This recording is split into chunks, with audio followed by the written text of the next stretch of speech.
Hey man, welcome back to Ave's Auto. Man, your favorite in cars and entertainment of that nature.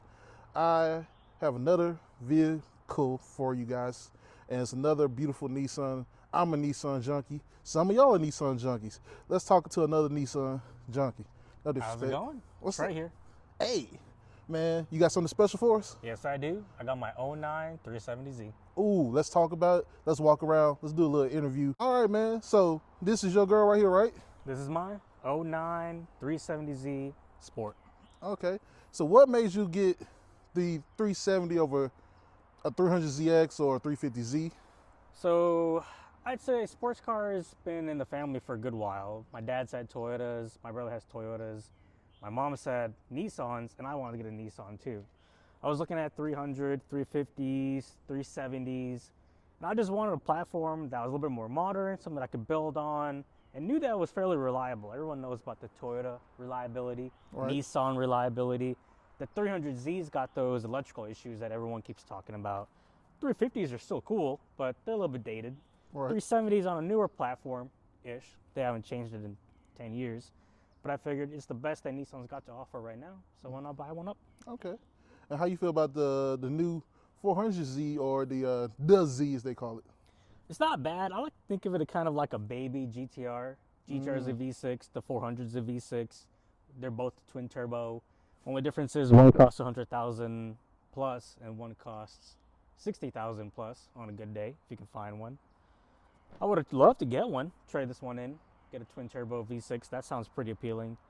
But at the end of the day, there's something about an NA that just kind of hits a little bit different. Okay. Don't get me wrong, I love turbos too, but NAs, turbos, at the end of the day, as long as you got enough power in the street, you'd be happy.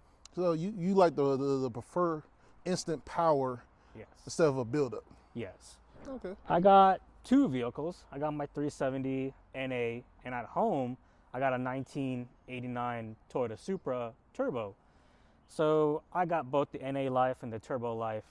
And everyone knows turbo lags. You can always get anti-lag, when the 10 pounds, 15 pounds hit. But it's just a different type of driving style. I feel like NA is better for just taking it out for the street, going to get groceries, go to the movies, a few rips on the highways. But then when you're in a manual turbo car, you get on that car to drive. Just get spirited. Take it for the back roads, for the mountains. Yeah, you can still go to the movies, get groceries, pick your friends up. But I think it's a different car for different lifestyle. And the Nissan, for me, is my daily. Okay.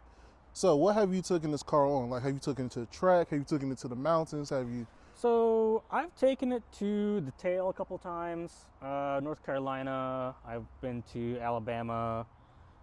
Went down to Orlando once with it. Just nice cruise, long drives. I've had a few good rips on the tail. I'll be honest, if you don't got the best suspension on, even on a stock car like this one, the tail is just gonna kick your ass. Buddy of mine, he has a nice stock DRZ, but he weighs like, a couple 100 pounds less than this car does, and he makes half as much power as the 370 does, but 2 turns in and he's gone. If you got good power, what's the point if you can't put it down? Right. So, okay. And what have you done to the car recently or currently? What's your plans? Let's ask that question. So I had a lot of plans for this car. When I first bought it, I was looking at wheels, wanted to get a new body kit on it, exhaust, maybe get a Z1 tune, Z1 over fenders. I wanted to do the whole thing on the car. But then the more I thought about it, I was like, you know what, the car is great as is. I don't want to ruin anything that lets me go to work, go home, gym, movies, whatever the case is. And I figured at the end of the day, I could do small things here and there. Whatever money that I was going to spend on building up this Z, I've put that aside, and that's where my Supra came in. Okay. So now I got a good project car that I can beat the hell out of, and then I got a good reliable car that can take me around, but still have enough fun with. Okay.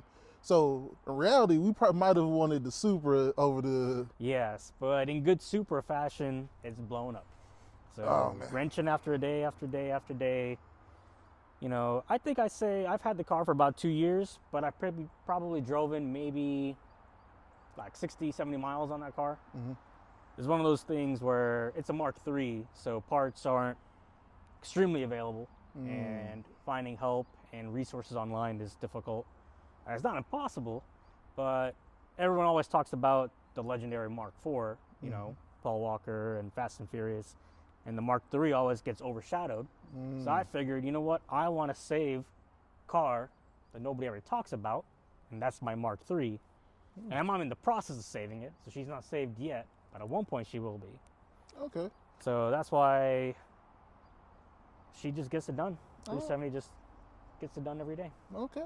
So, man, is there any special about the body kit, or this is a stock body? So everything's stock in the car.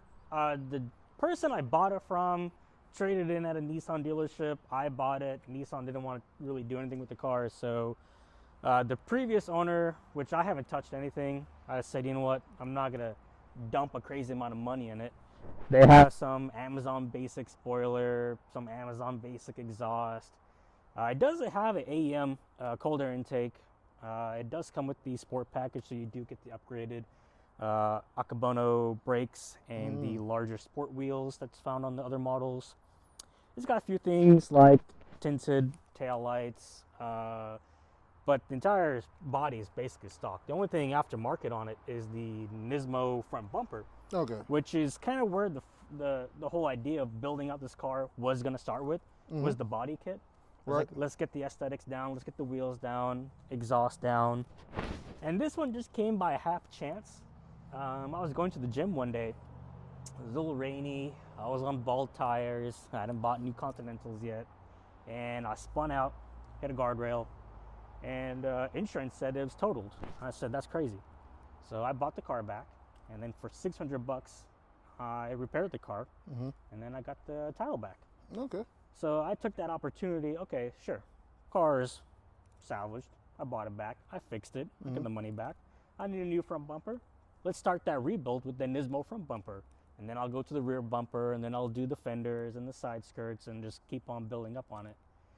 And then an opportunity came up with that Supra, and then all the plans on this one went from build it up to just simply maintain it. Enjoying it. Yeah. So how bad was the initial crash on the front end? Nothing. All on the original bumper, there was a small little hole here from a bolt that was on the guardrail. I popped the tire, and the steering wheel airbag went off, and that was enough for the insurance company to total out. But a couple hours on Facebook Market and eBay, and $600 later in a weekend, and she was back to normal. Okay. Man, so can we check the interior too? Let's go. So it's just a touring sport model, nothing crazy. It does have the bucket seats. It has the normal fabric seats. It is a 7-speed automatic. I did end up getting an aftermarket steering wheel since I had to replace it. I got 121 on the dash for miles, and I've had it since 2018. I bought it at 52,000 miles on it. Okay. So I'd say of a good number of those miles, it's been pretty solid. It is a first-year model. It's a 2009.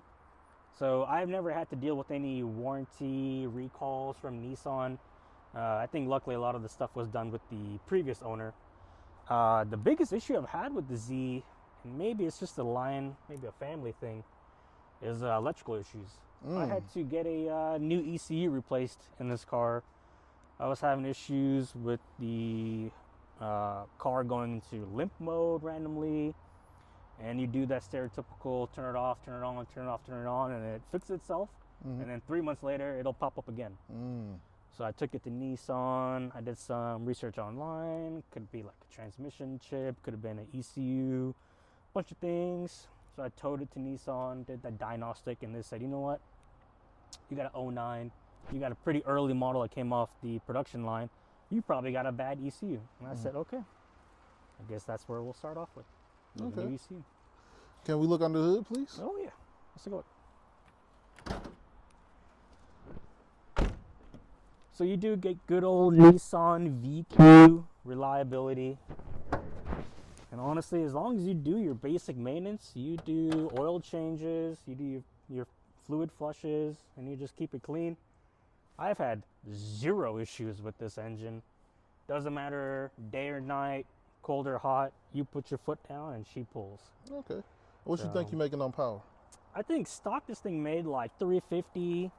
I'd say it's, a little over 10, 13 years old. I probably lost a couple of horsepower since then, but I could probably get 320, 330 down. Okay. I feel like she pulls just like the day I got it, so I can't say I lost too much power under the hood. So, pretty happy with that. Man, I'm happy that you happy, man. I love to see it. And man, dude, this is just a really clean, keeping it simple. Is there anything that you want to do to it? I know I'm going to keep it for a good while. I knew that when I crashed it, the resale value basically obliterated itself. So there's no point in me getting rid of it. So now that I know I'm going to have it for a long term, I'm kind of swinging back into that state of, okay, maybe I can throw a couple pennies at it, start off with something nice. And I think the thing that changes the car the quickest is going to be new wheels. Okay. I want to get new set of wheels. I don't know what yet. Maybe some Koenigs. I was thinking with the metallic gray that the car has, I feel like a bronzy gold wheel would look pretty good on it. Oh yeah, I agree with 100%. Like that would be actually super mint. So anything performance wise, or we're going for aesthetic? I'm gonna do a little bit of both. So after wheels, I think I'm gonna get myself a Z1 plug-in tuner. See if that can squeeze out a little bit more power on it. And the good thing about those is they're just plug and play. You plug them in, Z1 sends you a tune, you flash it, and 10 minutes later you got 10, 20, 30, however many horsepower that the tuners at Z1 think you could get out of it. And if you ever want to go back to stock, you just unplug it. Simple. Man, so how about this? Let's go for a little ride along and just have a little fun, all right? Let's do it. All right. Let's go this way.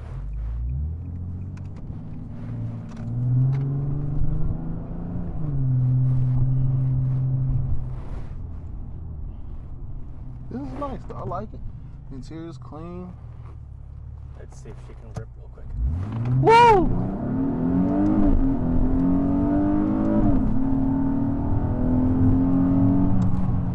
Hey. Like I said, now this is perfect. Perfect to go to school, go to work, hit the gym, grab some bread and chocolate and milk. She gets it done. I don't have the biggest trunk space, but honestly, for what you're going to be buying, what you're going to be doing, she's been completely solid for the past 7 years. Oh yeah. Can't complain. Now, like that, like for NA, that's not bad at all. Honestly. Not bad at all. For a 2009, oh yeah, 370, cannot complain at all. No, you like I said, you've taken good care of the car. Whoever had the car before you took good care of it. Oh yes. I think the record said, I mean, even myself, I've only ever taken it to Nissan. This is one of those cars that I don't mind doing doing the maintenance myself. But I would say I'm like a hands-on, at-home mechanic, and I'll do all the work myself on my other car. But with this car, I'd rather leave 95% to Nissan, so I know that when I pick up those keys, I can still drive it, not have any issues. Versus my other car, if something happens, then, let's pull up a YouTube video, let's go on the forums, let's, grab your wrench and a socket and see what you can pull out. This one, I'll do some basic stuff on there, but it's one of those nice things that that the history's been at Nissan the entire time, and I like to leave it that way. I understand that.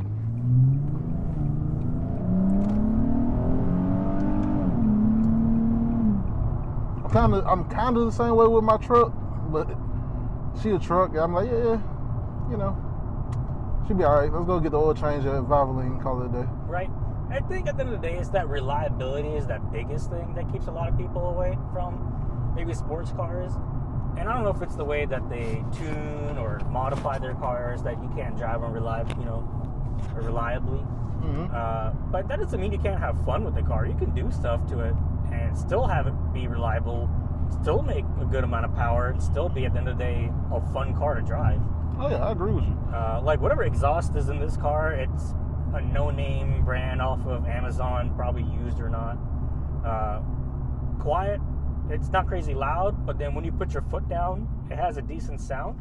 And then when you're up in the highway, 2,000-3,000 RPM, it has a decent drone. And you can hear it. But then just idling here at a red light, quiet. So when you listen to music or you're on a phone call, doesn't bother you. And when you put your foot down, yeah, you can hear the VQ sing a little bit. Okay. Did anybody give you crap for driving automatic? I know it's 5-speed manual, so I'm not gonna say you can't give me crap, but I accept it wholeheartedly. Hey, that's okay. I mean, ain't nothing wrong with it. Sometimes you just get what you can get. Oh, when I bought this car, I didn't know stick at all. Okay. My dad had a MR2 Spider, a 2005 MR2 Spider, and he had his coworker drive it home. And the next weekend, me, my brother, and my dad all spent a couple hours burning that clutch, all learning how to learn manual. My brother ended up getting a late model Gen 5 or Gen 6 Silica, 5-speed. So he got more in tune with manual on that. I got in tune with manual in my Supra, and my dad had his MR2. Okay, so it's a Toyota family. Toyota family, yeah. All right, so I might need to go talk to your brother and your dad. So they got all the Toyotas. I have a few Toyotas. I got the Nissan, but I've been thinking about a C5 Corvette. Oh man, you trying to? I want to do a complete switch up. Something about an LS, something about an older Corvette, something about wearing cargo shorts, a button down, and a bucket hat. I don't know. I don't know if I'm ready for that yet. As somebody who's gone to some autocross events and rode in one, they are amazing. They're fun. They're amazing cars. If you got the time and money, I say go do it. And they've come down in price a good bit. You can find a half decent C5, 6-speed, 5-speed, well taken care of by an older gentleman or lady for like 10, 12,000, which, yeah, maybe not everyone has the pocket money for that, but for a V8 5-speed Corvette, that's not bad. I can dig it. I can dig it. Man, it's been fun. I've had a good time. My boy's taking me around the block. We had a nice little conversation. Hey, tell the people where to find you. Tell them people about yourself. So you can find me on Instagram, Shrey.P. That's Shrey.P. He'll throw a link up on the video for you. And all my tags are in that Instagram post there for you. Man, so shout out to my boy Trey. Shout out to Nissan. Shout out to 350Zs. Please, everybody, go like, subscribe, do all the fun things. Leave a comment. Share the videos. We're having fun with this car thing. Everybody's been cool. Shout out to Trey yet again. Shout out to the whip. Peace. Love you.